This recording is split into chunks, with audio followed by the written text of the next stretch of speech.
Dear friend, हमने Mendel का law complete कर लिया था। उसके बाद 2-3 टॉपिक और भी पढ़ लिए थे। चलिए, आप सभी स्टडी कर रहे हैं और कैसे हैं आप लोग? आई होप सो कि सब बढ़िया होंगे और बढ़िया तरीके से स्टडी कर रहे होंगे। चलिए, हमने कल बताया था क्या इसके 2 पॉइंट रह गए थे। क्या क्या रह गया था? टेस्ट क्रॉस और अपूर्ण प्रभाविता। पहले हम कल वाला रिवाइज कर लेते हैं कि हमने कल क्या क्या पढ़ा था। कल मैंने आपको 2-3 टाइप्स के ना अंतर बताए थे। आपको अगर माइंड हो, यानी आपने अगर ये वीडियो देखा और इससे पहले वाला, उसमें प्रभावी और अप्रभावी बता दिया था पहले ही। जीन सूत्र और लक्षण यानी जीनोटाइप और फिनोटाइप बता दिया था। समष्टि लक्षण, ठीक है, समयुग्म की और विषम युग्म की हैप्लॉइड डिप्लॉइड भी बता दिए थे। ठीक है, अब क्या हम आज पढ़ेंगे? टेस्ट क्रॉस और अपूर्ण प्रभाविता। प्रभाविता पढ़ाया था ना, उसी तरीके से क्या है अपूर्ण प्रभाविता। ठीक है, अब ये देख लेते हैं कि अपूर्ण प्रभाविता क्या है। चलिए, बहुत इम्पॉर्टेंट है, कई बार 15 नंबर में भी आ जाता है। तो देखिए, अपूर्ण प्रभाविता, ठीक है, अपूर्ण प्रभाविता। ठीक, अब देखिए इसमें होता क्या है। अपूर्ण, आपने क्या देखा है हमेशा, जैसे कि मान लीजिए लाल और सफ़ेद वाले पुष्प में अगर हमने क्रॉस कराया तो क्या होंगे? कुछ लाल होंगे, कुछ सफ़ेद होंगे, कुछ शुद्ध होंगे, कुछ अशुद्ध होंगे। लेकिन अपूर्ण प्रभाविता क्या करता है? मेंडल के जो प्रभाविता का नियम है, यानी पहले वाले नियम को थोड़ा डिस्टर्ब करता है, इसीलिए इसे क्या कहा गया? अपूर्ण प्रभाविता। ठीक है, अब देखिए कैसे डिस्टर्ब करता है। मान लीजिए कि लाल पुष्प है, ठीक है, ये क्या है, लिख लेती हूँ मैं, लाल पुष्प। ठीक है, और एक दूसरा ले लेते हैं, सफ़ेद पुष्प, सफ़ेद पुष्प। ठीक, ये बेटा एक स्पेशल प्लांट कह सकते हैं जिसका हमारे सिलेबस में जिक्र है, उसी के थ्रू मैं आपको बताती हूँ। एग्जाम्पल तो हम कुछ भी ले सकते हैं, लेकिन इसमें जो आपकी सिलेबस में है वो वाला हम देख लेते हैं। ठीक है, एक प्लांट होता है जिसे कहते हैं 4 o'clock। ठीक है, इसका नाम देखिए, नाम भी कई बार आ जाता है मीराविल्स जलापा। ठीक है, मीराविल्स जलापा है इसका नाम, और इसे क्या कहते हैं? 4 o'clock कहते हैं। ठीक है, मैं बता देती हूँ कि कौन सा वाला प्लांट था। ये थोड़ा मतलब अलग से भी इसको हेडलाइन कर लेंगे तो ये आपके लिए क्या रहेगा? अच्छा रहेगा। कई बार वन वर्ड में या फिर कहीं उसमें कॉम्पिटिटिव एग्ज़ाम अगर आप अटेंड करते हैं तो उसमें इसका क्वेश्चन आ जाता है कि अपूर्ण प्रभाविता के लिए प्रयोग किए जाने वाले पौधे का नाम बताइए। ठीक है, तो ये आपके कॉम्पिटिटिव एग्ज़ाम से भी रिलेटेड है और आपके सिलेबस में है, तो आपको ऑब्वियसली पता होना चाहिए। ठीक, और क्या है? जलापा। ठीक, अब इसे नॉर्मल भाषा में क्या कहते हैं? 4 o'clock। क्या कहते हैं? 4 o'clock, 4 o'clock कहते हैं। ठीक, ये हो गया। अब ये कौन से कलर के लिए? लाल लिए, इसके लाल पुष्प लिया और सफ़ेद पुष्प लिया। ठीक है, अब उसके बाद इन दोनों में क्या कढ़ाई बेटा? क्रॉसिंग कढ़ाई। तो जब इन दोनों के बीच में क्रॉसिंग हुई तो हमें मिला पिंक। क्या मिल गया? पिंक मिला है। जबकि पिंक ना तो इसके पास था और ना ही इसके पास था, तो ये क्या है? दोनों के बीच की ऐसी स्थिति है जो कि अपूर्ण है। ना ही तो ये पूरे तरीके से लाल है, यानी जो लाल वाला गुण है वो क्या हुआ? पूर्ण तरीके से प्रभाव नहीं डाल पाया सफ़ेद वाले गुण से। दोनों अपने आप को बराबर शो कर रहे हैं। तो आपने कभी कलर मिक्स करके देखा होगा, तो रेड और वाइट मिक्स करेंगे तो क्या हो जाएगा? पिंक हो जाएगा। तो वही यहाँ पर प्रूफ हुआ है क्या? कि एक अपूर्ण प्रभाविता भी एक स्थिति होती है जिसमें क्या होता है? क्रॉसिंग के बाद हमारा, इसकी साइन दे देती हूँ मैं पहले, देखिए ये रेड के लिए है और ये वाइट के लिए। ठीक, अब हमें मिला क्या? कैपिटल आर स्मॉल आर, यानी पिंक मिल गया। ठीक है, चलिए ये तो हो गया F1 पीढ़ी की बात, ये हो गई F1 पीढ़ी की बात। अब जब हमने इसमें स्वपरागण होने दिया तो F2 पीढ़ी हमारी कैसी आई बेटा? एक आया है शुद्ध, देखो स्वपरागण होने देंगे, अभी क्रॉसिंग करके जैसे मैं बता रही हूँ उसी अकॉर्डिंग। तो देखिए क्या है? शुद्ध लाल आई, एक आर आएगा इसकी, और ठीक है, क्रॉसिंग करने के बाद उसके बाद एक क्या है? ये F2 संतति है। ठीक है, ये पता होगा आपको ये कैसे निकलता है। बार बार मैं रिपीट नहीं कर रही हूँ ताकि क्या है, आपको एक बार में समझ में आ गया है तो आप लोग इसे अच्छे से इस तरीके से भी शो करके दिखा सकते हैं, ज़रूरी नहीं है क्रॉसिंग करके दिखाएं।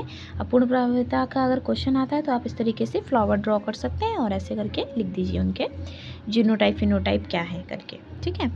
अब इसमें क्या है तो कितने परसेंट है देखते हैं। 25% कितना हो गया, रेड हो गया। 50% क्या हो गया, पिंक हो गया। और उसके बाद वाइट कितना हुआ, 25% लिख देती हूँ मैं, ये क्या हो गया, रेड, ठीक, पिंक एंड वाइट, वाइट हो गया। अब ये कितने हुए परसेंटेज में बढ़ गए आपस में, तो हमें पता चला कि क्या है, मेंडल के नियम का जो प्रभाविता नियम है उसमें एक अपवाद है। क्या अपवाद है कि कई बार ऐसा भी होता है कि वो पूर्ण रूप से एक लक्षण दूसरे लक्षण को प्रभावित नहीं कर पाता है, ठीक है। तो वो क्या है, एक ऐसी स्थिति आ जाती है जो दो लक्षण आपस में मिलकर एक कहते हैं समझौता कर लेते हैं, ठीक है। तो क्या संयुग्मक बनाते हैं, ठीक है, समयुग्मी लक्षण बनाते हैं, जिसे क्या कहते हैं, अपूर्ण प्रभाविता कहते हैं। मेरे ख्याल से सभी को ये वाला अच्छे से समझ में आ गया होगा, ठीक। चलिए अब आगे हम देख लेते हैं टेस्ट क्रॉस क्या है, ठीक। अब टेस्ट क्रॉस भी बहुत इजी है, चलिए देखते हैं। टेस्ट क्रॉस लिख देती हूँ मैं यहाँ। दूसरा पॉइंट क्या है आपका, टेस्ट क्रॉस, ठीक है। टेस्ट क्रॉस को बैक क्रॉस भी कहते हैं, ठीक है, याद रखेंगे। टेस्ट क्रॉस को क्या कहते हैं, बैक क्रॉस भी कहते हैं, मतलब जैसे टेस्ट क्रॉस वैसे ही बैक क्रॉस, तो कंफ्यूज भी मत होना, ठीक। अब देख लेते हैं हमारा टेस्ट क्रॉस क्या है। देखो पहले सुनो क्या है, ये क्रॉसिंग की ऐसी विधि है जिसमें हमें संकरण में भाग लेने वाले जो वंशागति के विभिन्न जीनोटाइप और फिनोटाइप, ठीक है, फिनोटाइप के पौधों का जीनोटाइप पता लगता है। देखो जैसे मान लीजिए आप, हमने ले लिया कोई सा पौधा जो कि हमारा कौन से कलर का है, रेड कलर का है।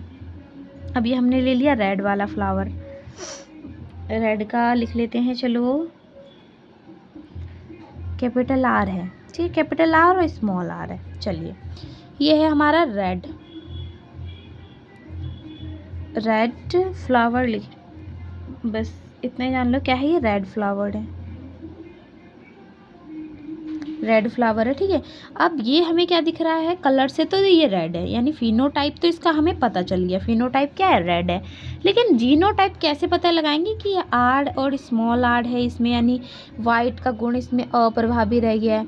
तो इसका जीनोटाइप यानी ज्ञात फिनोटाइप से जीनोटाइप को ज्ञात करने के लिए क्या है, हम करते हैं टेस्ट क्रॉस करते हैं। देखेंगे एक बार इसकी डेफिनेशन क्या होगी।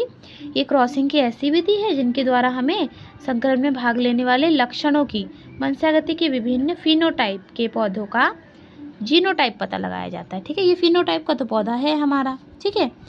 अब हमने मान लीजिए गए और रेड फ्लावर तोड़ लाए, अब इससे क्रॉसिंग करा रहे तो हमारा गलत हो रहा है, क्यों, क्योंकि उसका जीनोटाइप कुछ और है। तो हम ये कैसे पता लगाएंगे कि ये शुद्ध लाल है कि नहीं, है ना, ये शुद्ध सफ़ेद है कि नहीं। तो वो पता लगाने के लिए क्या है, टेस्ट क्रॉस किया जाता है। अब देखिए कैसे, मान लीजिए ये हमारा क्या है, रेड है, रेड फ्लावर है। अब इसके हमें क्या चाहिए, जीनोटाइप्स चाहिए, जीनोटाइप्स, ठीक। तो हमें जीनोटाइप्स कैसे पता लगाएंगे, तो पहले हम इसे शुद्ध लाल के साथ क्रॉस करेंगे, ठीक है। शुद्ध रेड ले लेंगे या फिर शुद्ध वाइट ले लेंगे।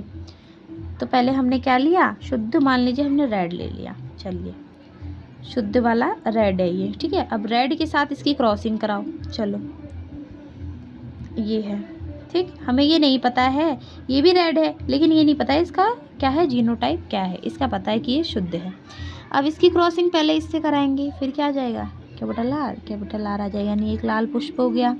इसकी क्रॉसिंग फिर से हम इससे कराएंगे, ये भी क्या हो गया, लाल हो गया।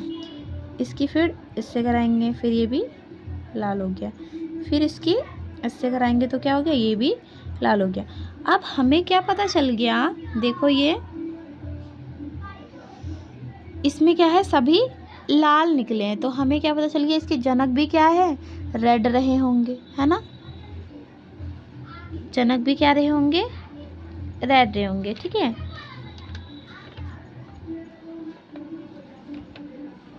इसमें क्या है, 100% रेड हो गया अगर ये रेड है तो, ठीक। अब देखिए दूसरा क्या है हमारा, अगर वाइट है तो देखिए इसकी वाइट के साथ कराते हैं, स्मॉल आर और उसके बाद कैपिटल आर स्मॉल आर, ठीक।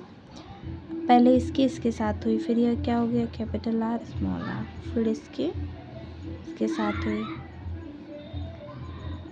तो sorry small R and small R हो जाएगा आपका, फिर इसके कैपिटल आर स्मॉल आर और इसके साथ स्मॉल आर, ठीक है। तो अब इसमें क्या हो गया, देखो एक ये वाइट हो गया हमारा और ये भी वाइट हो गया, है ना। 2 वाइट हो गए और 2 कैसे हो गए, रेड हो गए। तो हमें क्या पता चल गया, इसके जनक कैसे रहे होंगे, इस वाले के जनक कैसे रहे होंगे, हाँ वाइट रहे होंगे, और इसके कैसे रहे होंगे, रेड रहे होंगे, ठीक है। मतलब जीनोटाइप इसका हमें पता चल गया कि इसका क्या है, ये है capital R and small R है, ठीक है, और इसका भी क्या है, capital R and small R है। अगर ये होता, देखो जैसे कि मान लो कि आपने रखा है ये वाला, ठीक है, ये वाला रखा है और एक ये वाला है, सॉरी यहाँ पर भी ये क्या होता, पूरा प्रभावी होता, ये देखो ये वाला रेड है, तो आपको कैसे पता चलेगा, तो बाकी सारे बिल्कुल प्योर रेड होंगे, ये क्या है, आधे प्रभावी और आधे अप्रभावी हैं, ठीक है। लेकिन यहाँ पर क्या होते हैं, सारे प्रभावी होते हैं। अगर ये प्रभावी है और आपका जो टेस्ट में लिया है वो भी प्रभावी है, तो सारे प्रभावी होते हैं, ठीक है। आई होप कि आपको ये समझ में आ गया होगा। बाकी मैं आपको इसका क्वेश्चन दिखा दूँगी तो आपको और अच्छे तरीके से समझ में आ जाएगा। चलिए आज के लिए बस इतना ही। अब हम नेक्स्ट चैप्टर शुरू करेंगे, बॉटनी का। जूलॉजी का हमारा सेकेंड चैप्टर ख़त्म हो गया है। इसके क्वेश्चंस के लिए मैं एक वीडियो बना दूँगी, सारे क्वेश्चंस को हम एक बार देख लेंगे। वैसे मैं क्वेश्चन दिखा चुकी हूँ आपको कि कैसे कैसे क्या क्या करना है, बट फिर भी आपको अगर चाहिए कि क्वेश्चन भी दिखाएं तो क्वेश्चन भी मैं एक बार आपको दिखा दूँगी। चलिए, थैंक यू वीडियो को पूरा देखने के लिए। आप लोग इसी तरीके से मेरे साथ पढ़ाई कीजिए और अच्छे अच्छे मार्क्स लेके आइए।